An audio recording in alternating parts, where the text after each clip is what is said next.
Good evening. Good evening, this is Mick Ruby. I am tired. I am tired of all these smoke screens and PR and everything that comes around right now. Do we hit the panic button because we haven't heard anything? No, we don't. This is what I'm here for. Because I smell a rat somewhere along the line. Why do I smell a rat? Why do I smell a rat? First and foremost, let's pause this music. Neil Ashton, please stop spinning your records. You are making us United fans dizzy. Let's go. Let's go. Well, first and foremost, Mick Ruby, yet another update podcast. I thought I didn't have to do this, but I just need to sort of ease off my mind. Something that's been bothering me for some time, ever since I started doing this forensic investigation 9 months ago, and speaking to my closely sources in Qatar, highly up with QIB as well, that also confirmed my theory. And also I saw this article today, and it's like, well, it's not actually a conspiracy. I'm starting to believe that it might be the case. So what are we going to talk about is really, I want to sort of offload my chest to see that, to say in a way that possibility that, Glazers and the Rain Group has been using Sir Jim Ratcliffe as a prop. Is it possible? Let's dive right into it. Let's start with this. Manchester United is owned by the Glazer family, whom I have met. I've met Joel and Avram, and they are the nicest people, I have to. So he's met with Joel and Avram, and they are the nicest people. This interview was given back in time, and sometimes late July, after he missed that bid, so legible bid for Chelsea. He pretended that he actually launched a bid and, came late, and he was actually dealing with the Rainy Group. So yeah, let's continue. They're proper gentlemen. They're really nice people. Proper gentlemen, really nice people. Okay. And they don't want to sell it. No, they don't. And it's owned by the 6 children of the father, and they don't want to sell it. So they're owned by the 6 children of the father, and they don't want to sell it. But 4 of them want to sell, and 2 doesn't want to sell. They want to hang on. They want to hang on to the price jewel. Why would they hang on? Basically, 4 against 2. You can do the maths itself. It's override, and that's about it. Of course, we know that they'll be going back in November to do strategic investment to understand. And this is why they appointed the Rain Group, right? And Rain Group has been very astute in trying to, let's call it spade a spade. Their job is to find a good bidder that is willing to meet the original asking price, which was always set to be $7 billion US. This is what the Glazers want in order to walk away. So this has kind of been the Rainy Group's job, to find somebody to bait that person in to get that money on the table.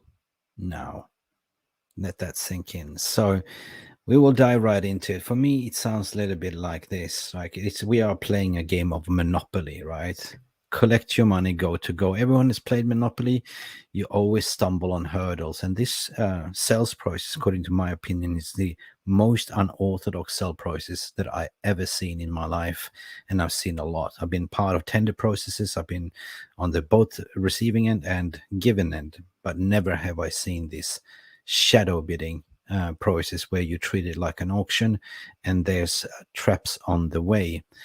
And behind the scenes, there sits the clown Glazers that all they want is to get their wallet as fat as possible. Now, I call a spade a spade. You've been watching my podcast. I don't shy away from using my terminologies, because if I smell a rat, I smell a rat. And if I see PR and gender, I call it out. All right. So let's dive right into this. What does this mean? Well, first and foremost, like a recap, right? Everyone that is involved in this sales process is profiting, to be honest. Like we know that Joe Revich is part of it, which is, he's the owner of Rain Group. You have the Rothschilds and Company, which is actually the bank that represents all the shareholders, and you have Latham and Watkins, which is absolutely the solicitors for Manchester United PLC, making sure that everything is compliant. You have a sales process that goes and designed actually by the Rainer Group, but it's kind of unorthodox because it's kind of like shadow bidding, meaning that there's an NDA in place. We all know what an NDA is by now, non-disclosure agreement, meaning that you are running this process like you're going to heralds and bidding for the highest price, but you don't know who the other bidder is in certain ways. You only know who you know, but at the end of the day, they know each other. They've been seeing each other because both has gone out public. But the first one that actually went public, to be honest, was Qatar, and then afterwards we saw that Sir Jim has also launched his interest and kind of allegedly formed a bid. Now, for me, it sounds a little bit strange, this whole process. Why is it taking a lot of time? There is a lot of paperwork that's gone back and forwards. There's a lot of check box and T's, dots and T's. And yeah, we are in the final stage pretty much, which is stage 4, as the due diligence process has been completed. And due diligence means that you are checking everything. There's questions going back and forward because you don't want to buy the pig in the bag, basically, and you don't want to overpay. Everyone has done the evaluation. Everyone has proposed what the bid will be in total package, and it's just comes down to the contract and negotiation. Now, I know that a lot of people in the media, particularly, has been I don't know. It's just been backlogging and just thriving on this news, but at the same time, they've been so misinformed, right? We've seen the sports journalists taking crash course and all of a sudden being the experts and the go-to person in tier 1 journalists to say, yeah, trust us, but they don't know nothing, to be honest. You know, the thing is, what I'm saying, smokescreen, because I certainly believe that this is a red herring. I smell a red herring, meaning I smell a dead rat. Ever since I started doing this documentaries and following the trails, I even got confirmed today by an article, basically, by Jack Otway from, I think it was the Independent. To be honest, I think it was something like that, Independent, today. He also mentioned it that there could be a smokescreen in Jassim's boost. Well, think about it. Why is this taking so long time? We know that the only thing that the Glazers wants is that 7 billion, and maybe they haven't received that 7 billion to reach the happiness, and they're just doing a last throw of the dice, and maybe they're utilizing Sheik. I don't even want to call him Sir Jim. I think they are cut from the same cloth. They know each other, as what we've seen in this video. They dine at the same table. They go to the Davos clubs and all that jazz. So yeah, there is something in it, and I will get back to you on that. This is my theory, though. And I even tweeted out today that this is something that I'm suspected for quite a time, but it was just in theory until I got it confirmed today and the other week as well, when I spoke to my close contacts within Qatar, QIB, Qatar Investment Bank as well. So it doesn't really compute in my mind. I flipped all the financials. I spoke to a lot of people, followed these trails from over 9 months, and it just didn't make sense. Sir Jim have been used as a prop, maybe. This always popped in my mind, right? Always think, what if, nah, it cannot be. But we know that Malcolm Glazer is the biggest con artist, basically, and how he took over Manchester United back in 2005 by default, because Sky and Rupert Murdoch was the one that was actually going to do it, but it was some backlash with Premier League back then, and by default he pulled a stinker. He did a Houdini, to be honest. Now you see me, now you don't, and utilized the mastermind craft in Ed Woodward to do something that is so illegal and disrespectful, to take a loan and put it on the club. So basically you bought the club for nothing. And how this happened, I don't know. That's the most bizarre trick we ever seen, right? But all in all, what I'm trying to say is that I certainly believe that with the late entrance of Ineos and Ratcliffe was pretty much to prop up and use the scare tactics towards Qatar, because once Qatar was announcing that they were bidding, that what they took the bait, and that was the bingo call, according to my opinion, for Rain Group, that they knew at that point that they could extort as much money as they could, because they knew the wealth they Sheikh Jassim and his father and his uncles and all that royalties have, right? So it is kind of, for me, been a very strange process. It's been non-linear process. It's gone quiet. It's been hot. There's PR, media reporting everything, but in general, like what I wanted to come to is that it feels like it is the same script used in a movie by Malcolm Glazer, but this time it's another actors, right? The whole deal stinks. I smell a rat. And just adding on fuel to the fire, what can I, yesterday, talking about media spin, the spinning, like, the Sun, everyone has been going flip-flopping. Now Sheikh Jassim is leading. Now it's Ratcliffe bidding. And this whole thing is feeling like it's been leaked from one camp only, and that's the Ratcliffe camp only. Or I don't know. Just that final dice to extort more money. When you flipped the Sun paper yesterday, there was nothing in it. Just in the small little bottle corner under the Sunsport red logo, just small little box. And ever since then, since today, all the press still reporting that Sir Jim is in the running to win. Now, why are they doing so? Again, why?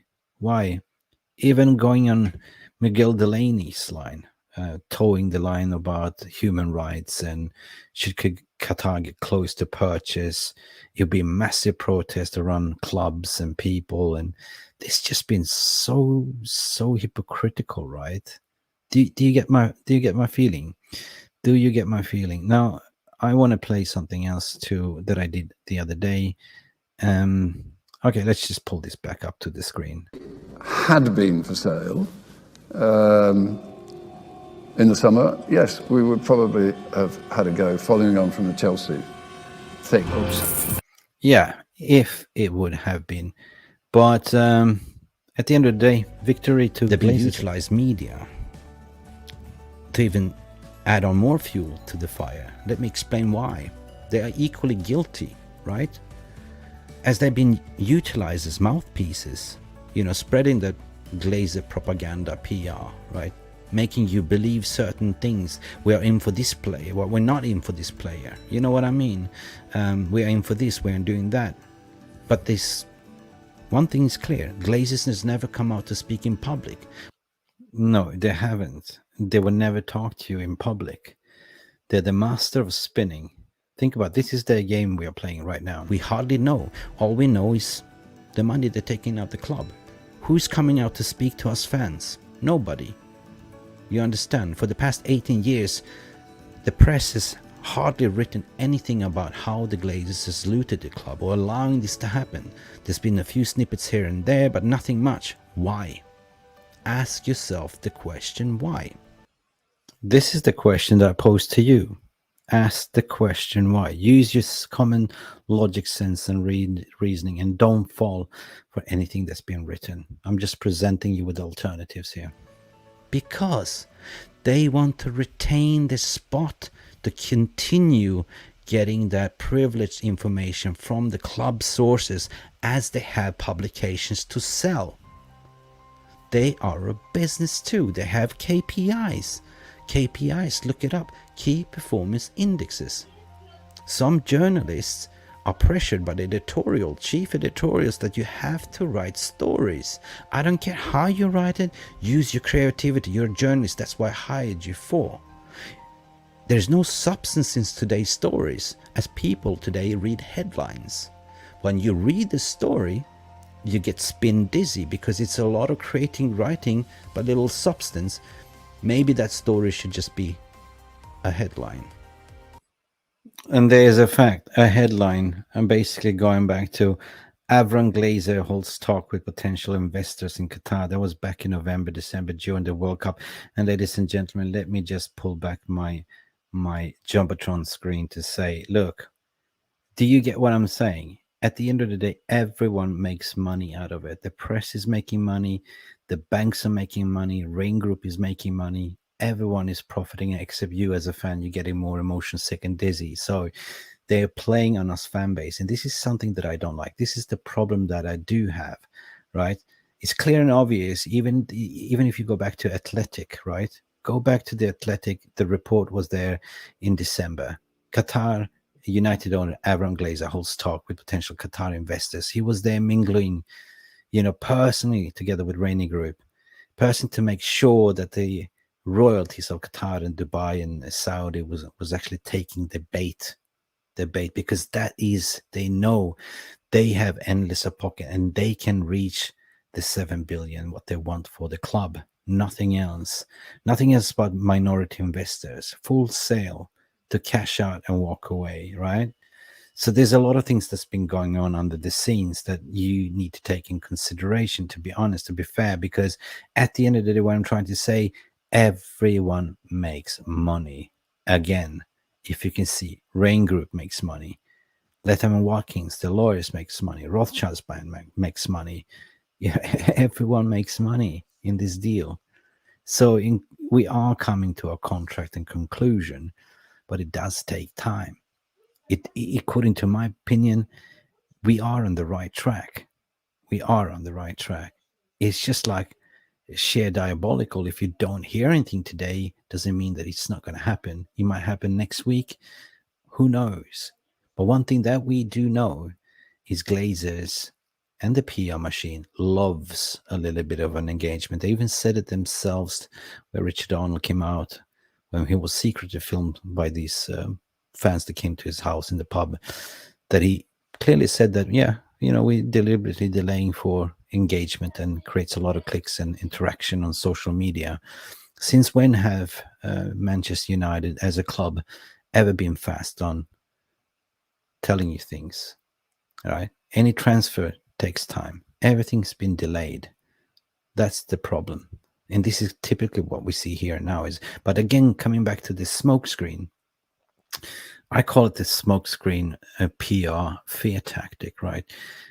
Where you can clearly use props you have your prime target. You identified your prime target, and this time, they caught a big shark on the hook, and that is, the Qataris, the Sheik Jassims. Although it's not state backed, but in a way, yes, they do get the funds from the endless funds, right?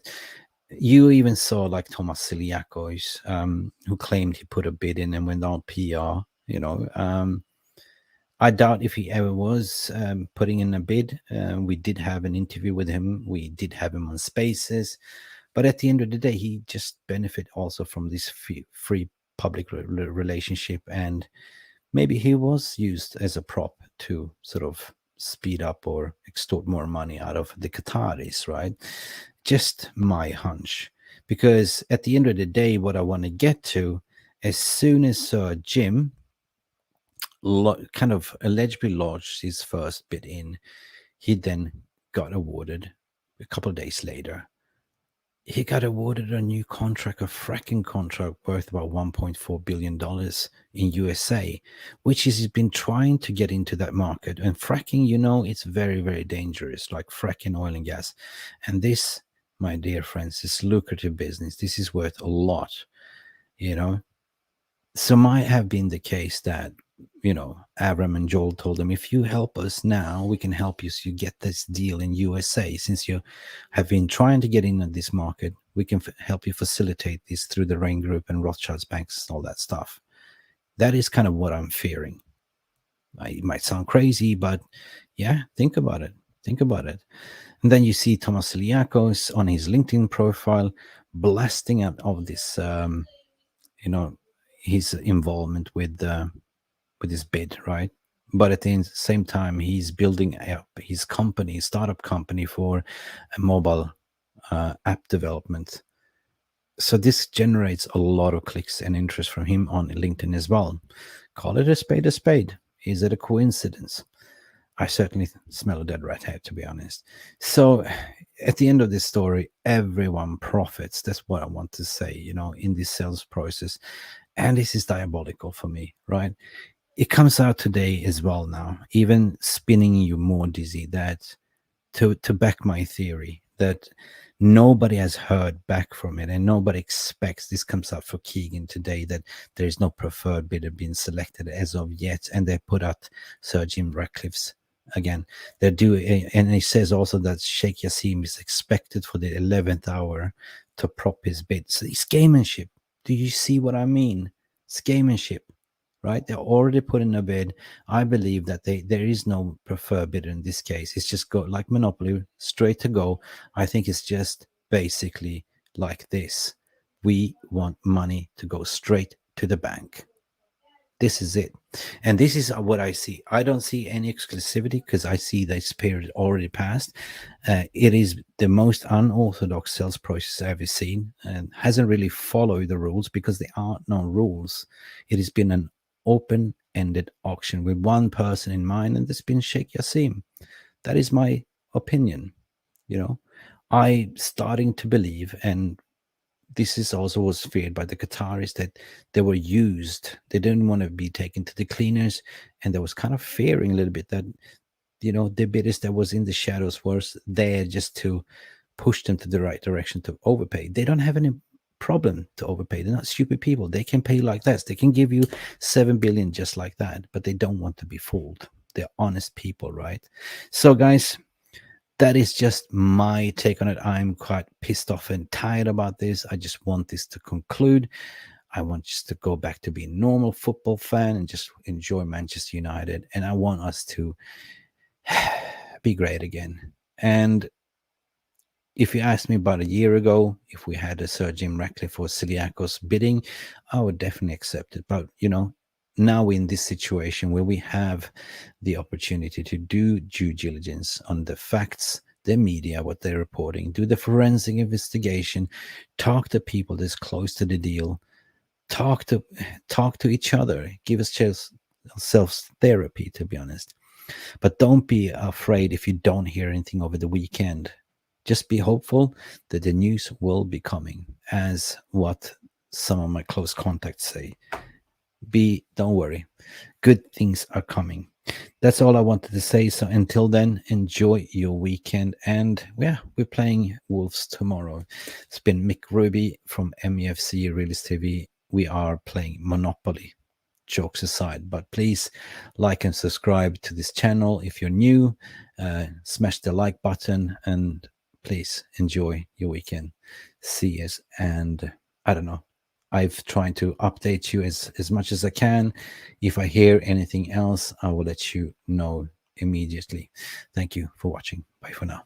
I need you to promise me that you'll be on your best behavior. I promised other people that I'd be on my worst behavior, and I gave my word, so. Thank you so much for stopping by and watching Mufc Realist TV. Don't forget to like and subscribe and follow us on the socials.